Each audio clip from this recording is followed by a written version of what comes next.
Hey guys, and welcome back to Life of Khan. It's been a good, 6 months since I made a video, and the last video I made was literally about predicting the beginning of the Viking season, and I haven't made a video since the whole NFL season began. So we're going into the playoffs now, and I figured I might as well return my channel on predicting the NFL playoffs. I do plan on making videos more often and more frequently again. And I'm sorry that I keep saying that I'm going to come back and then I take a break and then I come back again. It just keeps on happening. And at this point, I'm not going to keep saying that I'm going to make a big comeback again because I honestly am not 100% sure what's going to happen. I'm going to try my best to make more videos and more content um, in these coming up weeks and coming up months before I graduate, which is crazy to think about. But I am going to try to get my channel going again. And what better way to start off than with the NFL playoffs? I'm really excited for these NFL playoffs, but before I start these predictions, I got to talk about the Vikings.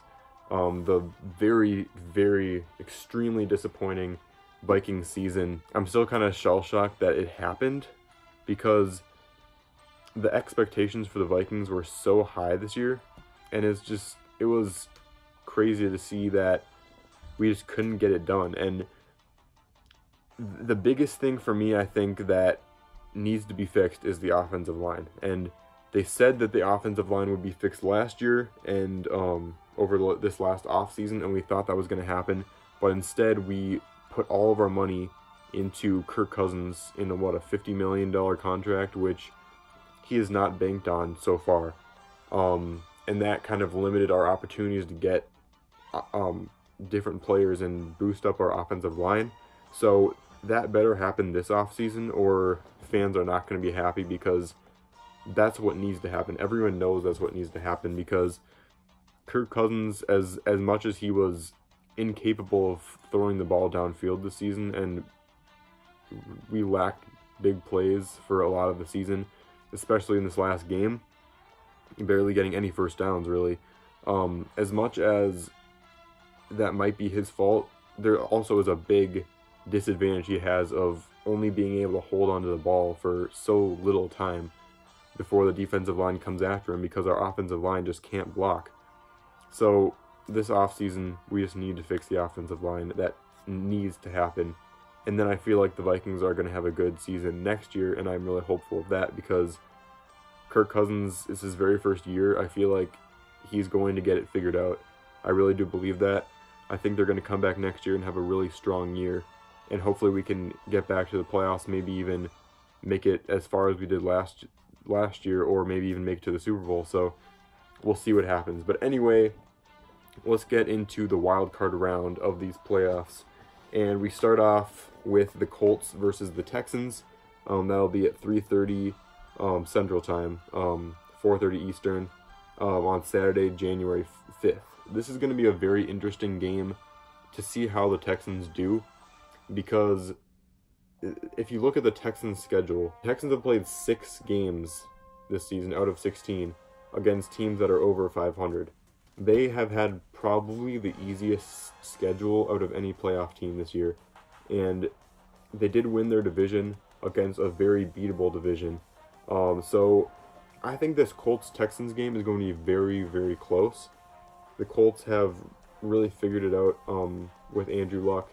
Him coming back was huge for them, and they've figured out their running game. Their defense, which used to be absolutely terrible, is now getting it figured out as well. I think that the Colts are going to stun the Texans and beat them.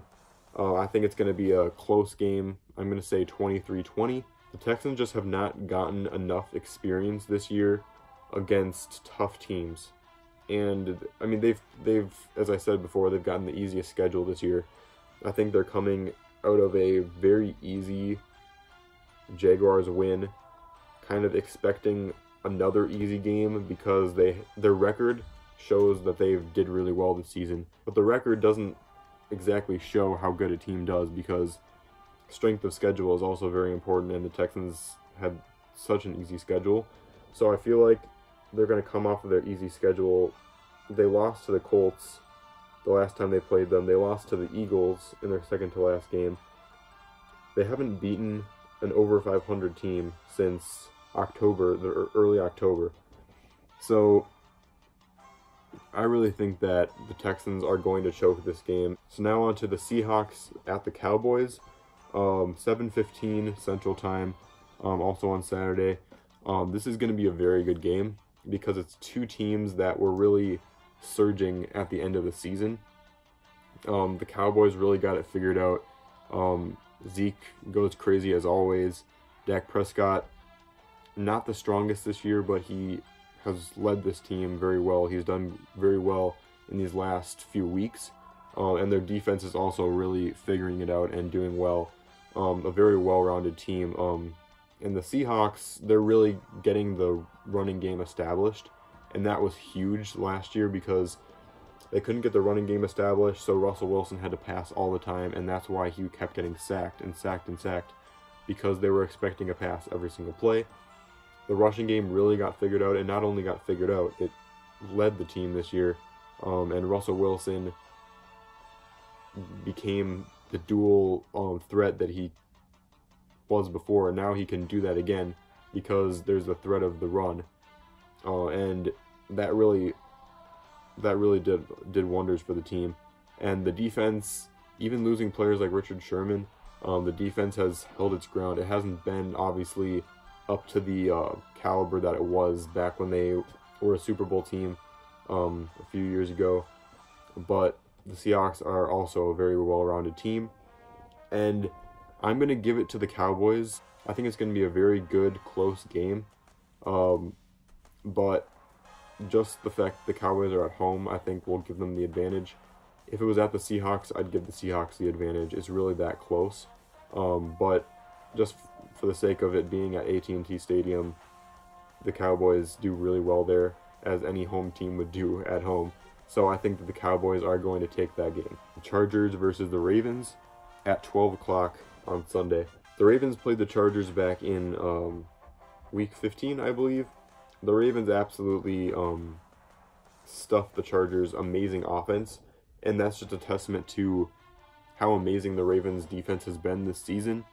The Chargers' offense going into that game was amazing. They were super explosive, a lot of young guys, a lot of talented players, and they were just really explosive, big plays, big yards. And the Ravens just shut them down. And the Ravens have been doing the same to a lot of teams this year. Their defense really improved, and Lamar Jackson has really done wonders for this team as well. Their running game has really improved since he's been there, and having that dual threat of he can run at any time just like any running back. Having a running quarterback is huge for a team just like the Seahawks and the Ravens. That's a big advantage for them. This game is really going to come down to, can the Chargers shut down the run game for the Ravens? Because the Ravens really, they're so reliant on their run game right now.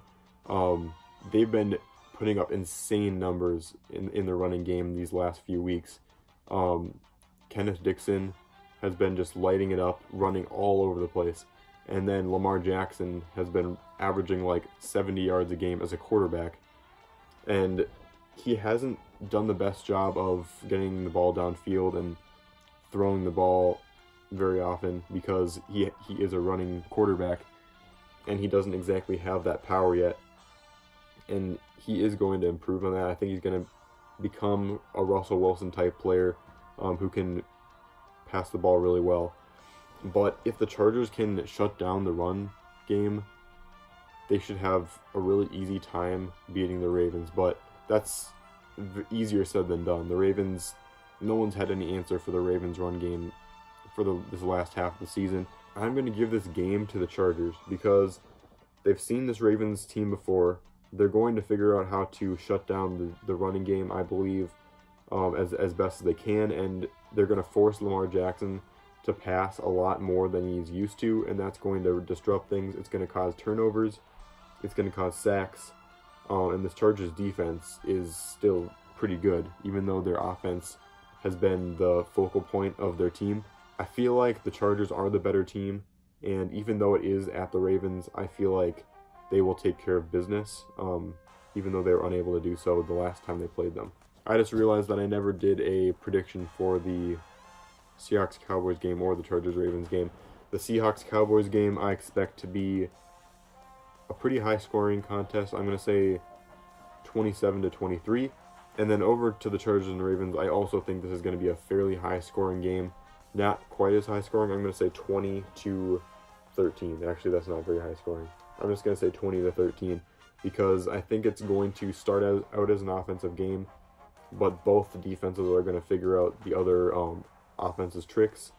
I feel like once they get it figured out, it's going to be a very low-scoring game. It's going to be a huge field position game, and I feel like it's going to end in a very close call.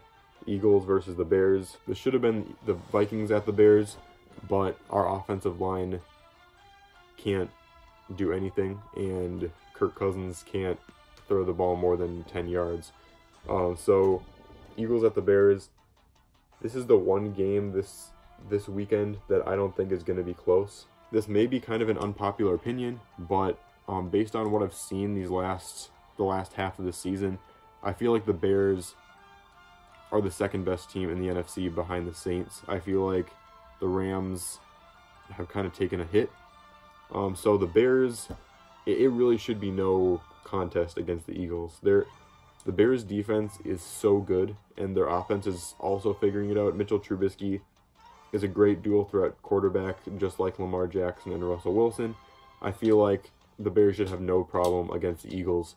The Eagles got in the playoffs by a miracle, the Vikings losing and them killing the Redskins.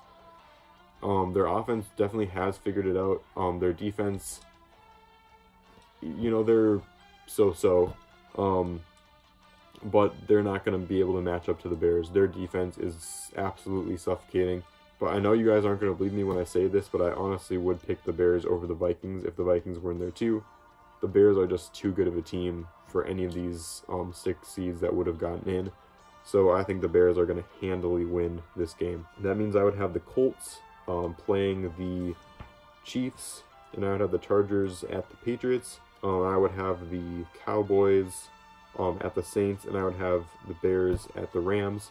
And let's see if I get these right, and if I don't, I will pick the winners of the divisional round when we get to the divisional round next week. But anyway, that does it for this video. Sorry this was kind of a long one, but I like to talk about football. Thank you again for watching. Maybe some viewers who are looking for playoff predictions might be coming in. Thank you for coming in and checking out my channel. I'm hoping to get a lot more content out these last few months. I got the rest of the semester, and then I've got summer, and then I'm going to college in September. So it's going to be an interesting ride, and I hope you guys come along with me. So thank you guys so much for watching. Please like and subscribe, and I'll see you on the flip side.